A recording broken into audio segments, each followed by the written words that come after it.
Don't worry, my love. I will get divorced from Darla. Just promise me that you will never leave me again.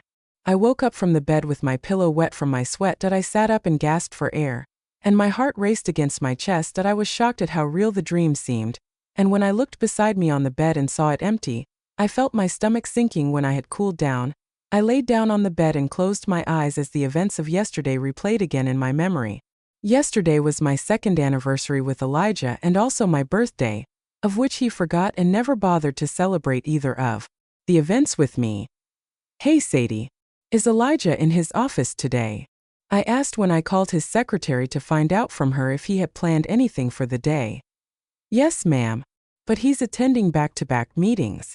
I'll tell him that you called when he comes back from the board meeting at 3 p.m. No, it's okay, Sadie. You don't have to do that. Are you sure that he has nothing else in his diary for today? Is he going to come back home early? I don't think so, Mrs. Houston. He's been busy with a very big project and will be in the office until after 10 p.m. I gulped as I tried to keep myself from crying on the phone with his secretary. It's okay, Sadie. Thank you so much, I said before hanging up the call and leaning back on the couch with a heavy sigh, after shedding a few tears at the fact that my husband had forgotten our wedding anniversary and my birthday. I decided to let it go and take up Amelia's offer to go and celebrate my birthday at the new restaurant that opened up in town.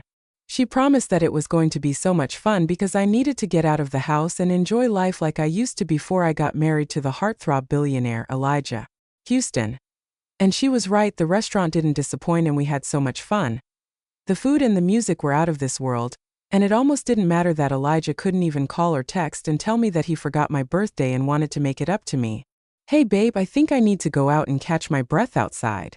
This place is getting too hot for me, I whispered in Amelia's ear while laughing that I didn't have much to drink, but I felt like my body was heating up as if I was about to catch a fever. I also noticed the balcony when we came in and wanted to go and look at the view for a while and just get a moment to myself and savor the last few minutes of my birthday and wedding anniversary. But nothing prepared me for the sight I saw on the balcony of my husband with another woman that I froze in my steps, trying to look more carefully and be sure that it was truly Elijah.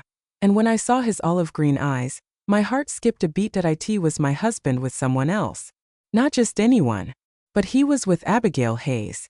The same girl he reassured me before our wedding that she was his past. That's when he said the words to her that caused my nightmare in the morning. When he told her that he would divorce me to be with her. It made sense why he forgot our anniversary and my birthday. It made sense why he said nothing to me the whole day but was able to take Abigail out. I was certain at that very moment that he was going to file for divorce and leave me to be with her. After all, she was the love of his life while he settled with me because of the business that his family made with mine. At the back of my mind, I didn't want to worry about who he was going out with when he never wanted this marriage before his family convinced him that it was going to be beneficial for both families. But I loved him. He was the first man I ever loved even before he knew me, and my family revealed that they had arranged my marriage with him. I loved him before I agreed to be his wife, even though his heart was clearly elsewhere. And he didn't want to be with me. I was hopeful when we got married that he would have a change of heart and see me the way I saw him. If I never saw him on that fateful day before the whole arranged marriage, maybe I would have never fallen in love with him. Darla, are you in there? Harper called outside the door as she snapped me out of my flashback. I groaned as I buried my head in my pillow for a second before lifting my head and answering her. Yes, come in, Harper. She opened the door and walked inside with headphones in her ears while busy tapping on her phone. My mom wants to see you. She's with Poppy in the lounge. Do you know what they want from me? I couldn't help myself but ask. I don't know. I wouldn't tell you even if I knew. But anyway, happy belated birthday. I saw your ** pictures. She flashed me a half smile before she left my room and closed the door behind her. After a few minutes of defrosting and mentally preparing myself to face my mother-in-law and her eldest daughter, I dragged myself off the bed and went to take a shower. *****. Are you ever going to give my son a child? His mother asked as we had lunch. I choked on my toast at her question because if only she knew that Elijah wasn't even trying to have a baby with me, then she wouldn't ask me that question, as if I would be able to impregnate myself. I'm sure we will have a baby at the right time, I answered as I avoided looking at her eyes.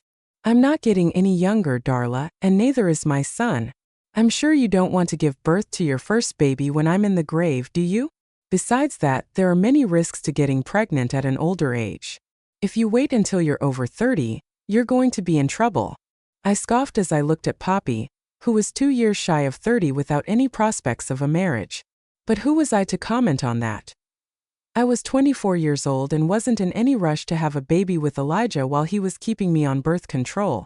You? A voice roared behind us, and when I tilted my head, I saw Elijah walking toward us with an angry expression on his face. When he arrived next to me, he pointed his finger at me. What did you do to Abigail? He growled.